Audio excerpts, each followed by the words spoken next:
আর আমরা technology partner হিসাবে এর কাস্টমাইজেশন, লোকালাইজেশন, এখন এটার ইমপ্লিমেন্টেশন প্লাস ভবিষ্যতে মেইনটেনেন্সের দায়িত্বগুলো আমরা পালন করব।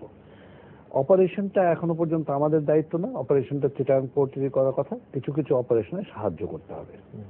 কাজে এটা হচ্ছে এডিবির অর্থায়নে। না, এই যে আপনি বললেন ইমপ্লিমেন্টেশন বা মেইনটেনেন্স, এটা তো আপনারা পার্ট, কাজে আমরা অপারেশনে পার্ট না। অপারেশনটা চিটাগাং পোর্ট অথরিটি করবে, আমরা তাদেরকে ফ্যাসিলিটেট এবং সেটার ক্ষেত্রে আমরা হয়তো ভবিষ্যতে ফ্যাসিলিটেশনটাকে আরো স্ট্রাকচার করব। কারণ এটা ভালো হতো যদি এটা পাবলিক প্রাইভেট পার্টনারশিপে করা যেত, কারণ আমরা দেখেছি যে এই ধরনের টেকনোলজি প্রজেক্ট যদি পাবলিক প্রাইভেট পার্টনারশিপে হয় তাহলে এটা সাস্টেনেবল হয় এবং তখন জয়েন্টলি এক ধরনের ওনারশিপ গড়ে ওঠে। কাস্টম হাউসেও আমরা সেই অভিজ্ঞতাটা পেয়েছি। আমরা সেদিক থেকে চিটাগাং পোর্টে এখন এই দায়িত্বগুলো পালন করছি এবং এটার ফলে শুধু এটা হচ্ছে আধুনিক হয়ে যাবে। মানে পোর্টের যেটা খায়রুল মোস্তফা বললেন, আমি পরে কিছু দিব স্ট্যাটিস্টিক্স দেবো যে আসলে কিভাবে সাশ্রয়টা হবে। আমি তার সাথে আরেকটা বলতে চাই, সেটা হচ্ছে RDS, রেডিয়েশন ডিটেকশন সিস্টেম। কিছুদিন আগে আপনারা দেখেছেন যে একটা সুতার কন্টেইনার, তার ভিতরে বিএমডাব্লিউটা সুতার তৈরি ছিল না, তো সুতার কন্টেইনারের মধ্যে বিএমডাব্লিউ অডি গাড়ি চলে আসছে। এটা কিন্তু ওই স্ক্যানারের জন্যই হয়েছে, কারণ স্ক্যানারটা চলছে অনেক চলছে। হ্যাঁ, অনেক 10 তারিখ থেকে মনে হয় চলছিল। অক্টোবর 10 তারিখ থেকে আমাদের সিটিএমএসটাও ট্রায়াল রান চলছিল। এখন ধরেন যে যুক্তরাষ্ট্রে একটা বড় আছে মেগা পোর্ট ইনিশিয়েটিভ। এটা হচ্ছে 2015 সালের পরে ওরা অনেকগুলো বন্দরের উপরে এই জিনিসটা করবে যে যদি এই ধরনের ব্যবস্থা না থাকে তাহলে সেই বন্দর থেকে কোনো এক্সপোর্ট কন্টেইনার যেতে পারবে না। এবং সেই কারণে আমরা বলা যায় যে কন্টেইনার কোথায় যেতে পারবে? ইউএসএ তে যেতে। কাজে সেটা কিন্তু আমরা গার্মেন্টস এর থেকে এই মুহূর্তে আমরা 2 নম্বর। অনেকে আশা প্রকাশ করছেন যে আমরা 1 নম্বর হব। গতকাল ওই অনুষ্ঠানেই মার্কিন যুক্তরাষ্ট্রের অ্যাম্বাসেডর ছিল, সে খুব জোরের সাথেই বললো যে বাংলাদেশ 1 নম্বর হবে। কাজে এই যে 1 নম্বর হবে, আমরা কিন্তু 1 নম্বর হয়েও হয়তো আমাদের কন্টেইনার যেত না যদি এই মেগাপোর্ট ইনিশিয়েটিভ এবং মেগাপোর্ট ইনিশিয়েটিভটা ওর সাথে সামঞ্জস্যপূর্ণ এই RDS হওয়াতে হবে কি নিরাপদ হলো। কাজেই গতকালের এই কর্মযজ্ঞের মধ্য দিয়ে আধুনিক এবং নিরাপদ হলো এবং সেটা কিন্তু একটা বড় পাওয়া আমাদের দেশের জন্য। কারণ সামহাও আমাদের কিন্তু অনেকগুলো নেগেটিভ ইমেজ দাঁড় করানো হয়েছে, চট্টগ্রাম বন্দর প্লাস দেশ হিসাবে। হ্যাঁ, অনেকে কখনো করাপশনের প্রথম বলা হয়, কখনো জঙ্গি বলা হয়, কখনো পলিটিক্যাল ইনস্টেবিলিটি বলা হয়, ইত্যাদি কারণেও কিন্তু একটা। এবং সেই ক্ষেত্রে আমার মনে হয় যে পোর্টটা তো আসলে গেটওয়ে টু ডেভেলপমেন্ট, এবং এই গেটওয়ে টু ডেভেলপমেন্ট এটা যদি আধুনিক হয় এবং নিরাপদ হয়, এটার কিন্তু একটা খুবই পজিটিভ এফেক্ট হবে টোটাল ইকোনমিতে। আমি মনে করি যে এটার ফলে সবই যে পোর্ট উপকৃত হবে তা কিন্তু না। যেমন একটা সংক্ষেপে আমি বলি যে এখানে 2 রকম বিল হয়, একটা হচ্ছে ভেসেলের বিল, একটা হচ্ছে কন্টেইনারের বিল। ভেসেলের বিলটা তৈরি করতে সবকিছু মিলিয়ে অনেক ট্যালি করে 2 থেকে 3 মাস লাগে, এখন 24 ঘন্টা লাগবে। তার মানে কিন্তু 2 থেকে 3 মাস সময়কে 24 ঘন্টা নিয়ে আসলো। কন্টেইনার বিলটা করার জন্য সময় লাগবে সাধারণত 2 মাস, 1 মাস, সেটাও কিন্তু 24 ঘন্টায় হয়ে যাচ্ছে। কাজে you are saving time and efficiency, enhancing efficiency. কন্টেইনারের ডুয়েল টাইম, যেটা কন্টেইনারটা থাকে এই চিটাগাং পোর্টে 15 দিন, এটা হয়ে যাবে 7 দিন। তার মানে অর্ধেক খালি হয়ে যাচ্ছে সব সময়। জাহাজ এখন 2.4 ডেজ অ্যাভারেজে, সেটা হয়ে যাবে 1 দিন। এবং খায়রুল মোস্তফা বললেন যে 1 দিন থাকার জন্য কিন্তু $15,000, তার মানে 800 জাহাজ আসলে $15,000 ইন্টু 800, এটা করলেই কিন্তু দেখা যাবে প্রায় 800 কোটি টাকা এখান থেকে সেভিংস হবে। শুধু কাগজ ব্যবহার হবে না, সেটার কারণে 200 কোটি টাকা সেভিংস হবে। আচ্ছা, সেরকম ভাবে আমরা একটা হিসাব করেছি যে এই স্লিপিং করার জন্য আগে 6000 ট্রাক ঢুকতো এই পোর্টের ভিতরে, এখন 200 ট্রাক ঢুকবে এবং 100 লরি থাকবে আর 600 লোক কাজ করবে, যেখানে আগে হয়তো 15,000 লোক ঘুরে করতো। কাজে আমরা আন্তর্জাতিক ভাবে যে ধরনের পোর্ট দেখেছি সেটা কিন্তু এখানে আসবে। এবং এগুলোর উপকারগুলো কিছুটা হয়তো শিপিং এজেন্সি তারা পাবে, শিপিং মালিক যারা তারা পাবে, সিএনএফ এজেন্ট যারা পাবে তারা পাবে, কিন্তু সব মিলিয়ে এই হিসাব অনুযায়ী প্রায় 1400 কোটি টাকা প্রতি বছরে সাশ্রয় হবে। আচ্ছা, আমি এখানে যে উনি যে কথাটা শেষ করলেন সেখানেই বলতে চাই যে এই যে সিটিএমএস আরডিএস চালু হলো, এতে ইউজাররা কি বলছেন?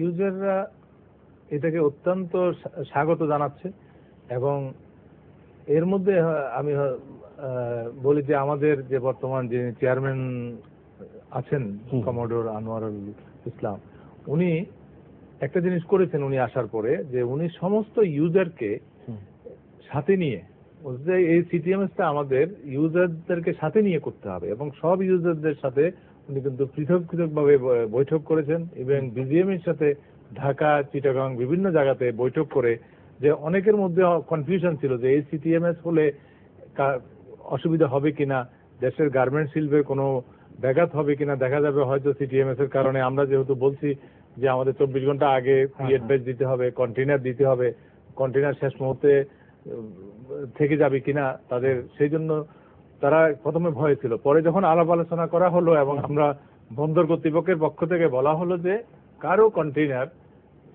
একটি কন্টেইনারও জাহাজে বাদ যাবে না, সব কন্টেইনারই নেওয়া হবে। তবে এই সিস্টেমটা করা হলে দেখা যায় যে আপনার অনেক সময় সেভ হয়ে যাচ্ছে, এবং তারা যে ভয়টা করছিল এখন কিন্তু আপনি যদি আলাপ করেন সবার সাথে, সবাই কিন্তু এটাকে খুব স্বাগত জানিয়েছে, এবং সবাই খুব স্বতঃস্ফূর্তভাবে সাহায্য করছে যে এই সিস্টেমটা ইমপ্লিমেন্ট করার জন্য। এখানে একটি ঘটনা আমরা জানি, যেটা আলোচনা করছিলাম বা কালকের অনুষ্ঠানেও আলোচনা হয়েছে, যে এই গার্মেন্ট এক্সপোর্ট বা আমাদের বিজিএমই, তাদের চট্টগ্রাম বন্দর নিয়ে তাদের অনেক অভিযোগ আছে, অনেক সমালোচনা আছে, এবং পজিটিভ তাদের অনেক সুপারিশও আছে। তো যখন 10 অক্টোবর এটা ট্রায়াল শুরু হয়েছিল, তখন তারা কিন্তু এটার ভেতরে আসেনি। আপনারা কিন্তু সেই সুযোগটা, তাদের একটা আপত্তি ছিল, সেই আপত্তির পরে সেটা আপনারা এখন বলছেন যে এই আপনার সিটিএমএস এর আওতায় 24 ঘন্টা আগেই এটা জানাতে হবে। এখন তাদের জন্য আপনারা 12 ঘন্টা করে দিয়েছেন, এরকম কি কোনো বিষয় হয়েছে? যেটা আমরা করেছি যে ইনিশিয়ালি যে ইয়েটা অভ্যস্ত করার জন্য, যে আপনার 24 ঘন্টা আগে প্রি অ্যাডভাইস, এবং আমরা আগে বলেছিলাম যে 24 ঘন্টা আগে কন্টেইনার দিতে হবে বন্দরে। তো ওনারা যে সমস্ত সমস্যাগুলো বললেন, যে রাস্তাঘাটের সমস্যা আছে, যানজটের, তারপরে আপনার বিদ্যুতের সমস্যা আছে, এসব চিন্তা করে যে ঠিক 48 ঘন্টা আগে আমরা বলেছিলাম প্রি অ্যাডভাইস, এটা সম্ভব না। তো আমরাও বসে দেখলাম যে না, আমরা আবার আমাদের যারা এক্সপার্ট আছে, কনসালটেন্ট আছে, তাদের সাথে বসে দেখলাম যে না, 12 ঘন্টা আগেও যদি কন্টেইনার দেয় তাহলেও আমরা প্ল্যান করতে পারি, এবং 24 ঘন্টা আগে প্রি অ্যাডভাইস দিলে আমরা প্রতিটা গেটে প্রত্যেকটা কন্টেইনারের নাম্বার আগে থেকে দিয়ে রাখি, এবং সেখানে যখনই কন্টেইনার প্রবেশ করে সাথে সাথে সেটা চেক করতে পারে, এবং এই কন্টেইনারগুলোকে নিয়ে আমরা জাহাজের কাছাকাছি রেখে দিই, এবং জাহাজ যখন ইম্পোর্ট শেষ করলো সাথে সাথে সেগুলো জাহাজে বোঝাই করা হয়।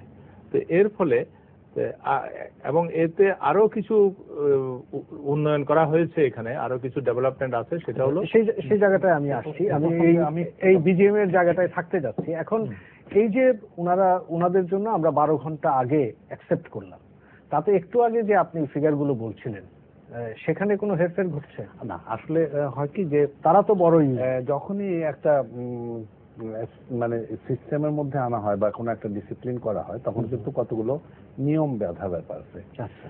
বিজিএম এর ব্যাপারে এটা আমি বলতে পারি যে হোয়াই প্রি অ্যাডভাইস, আমরা প্রি অ্যাডভাইসটা কেন চাই। আমার মনে হয় যে আমরা ক্লিপিং এ হয়তো দেখবো যে যখন এই এক্সপোর্ট কন্টেইনার গুলো যাবে, তখন কিন্তু কোনটার ওজন কত, কোনটা ডেকের সামনে রাখা দরকার, কোনটা পিছনে রাখা দরকার, কোনটা মাঝামাঝি রাখা দরকার, এগুলো কিন্তু অ্যাডভাইস ওই অটোমেটিক্যালি হবে, তারা দেখে তোরা একটা দিবে। এখন আমরা যদি 24 ঘন্টা আগে না পাই, তাহলে হবে কি যে আসলে এই প্ল্যানটা করা যাবে না, কাজেই হয়তো ওই ডিলেটা হয়ে যাবে ইসের জন্য। আচ্ছা, কিন্তু আমরা বুঝি যে আমাদের ইসের ক্ষেত্রে অনেক ক্ষেত্রেই তাদের পক্ষে এই একদম এই সময়টা, কিন্তু আমি নিশ্চিত যে কিছুদিন যাওয়ার পরে কিন্তু তারা দেখবেন যে ওদিকে যেহেতু টার্ন অ্যারাউন্ড টাইম কমে যাচ্ছে, কন্টেইনারদের অবস্থানের টাইম কমে যাচ্ছে, সেখানে কিন্তু তারা অলরেডি 7 দিন সময় বেশি পেয়ে যাচ্ছে, তখন তারাই কিন্তু বলবেন যে ইয়েস প্রি অ্যাডভাইসটা হলে সুবিধা হয়। কাজেই সিইং ইজ বিলিভিং। এখন কিন্তু আমি গতকালই অনেকের সাথে কথা বলেছি, তারা কিন্তু মনে করে যে হ্যাঁ যদি 24 ঘন্টা আগে দিলে এই সুবিধা প্ল্যানিং এর জন্য সুবিধা হয় তাহলে হবে।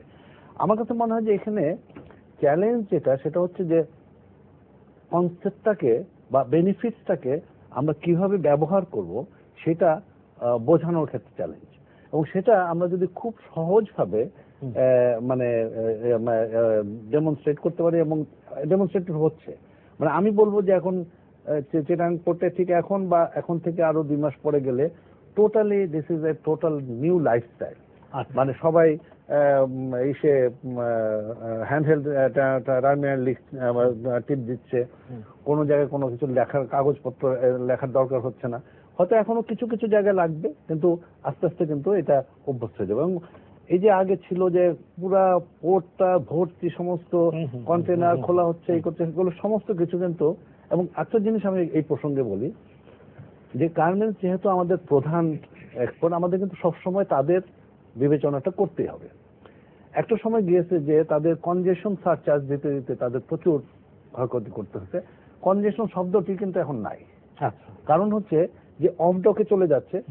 আর এইটার ট্রায়াল হিসাবে, এবং তার আগে যারা করতো সাইফ পাওয়ারটেক প্রাইভেট কোম্পানি যারা অপারেট করতো, তারাও কিন্তু টার্মিনাল ইনফরমেশন ম্যানেজমেন্ট সিস্টেম নামে একটা করতো। কাজে ওয়্যার ইজ মাই বক্স এটা যখন আমি জানবো তখন কিন্তু ওই বক্সটাকে কি করা যাবে। কাজে সেই প্ল্যান অনুযায়ী যখনই আগাচ্ছে আমি নিশ্চিত যে এই যে 24 ঘন্টাটা 12 ঘন্টা করাচ্ছে, এটাও আস্তে আস্তে কিন্তু এসে নিয়ে আসা যাবে। তবে এটার সাথে আরেকটা বড় বিষয় আছে, সেটা হচ্ছে যে এখনো পর্যন্ত শিপিং এজেন্সি যারা আছে বা এমএলওজ আছে, তারা কিন্তু এই ইলেকট্রনিক ডেটা ইন্টারফেসে অভ্যস্ত। আবার আমাদের অনেকেই কিন্তু এখনো পর্যন্ত অভ্যস্ত না।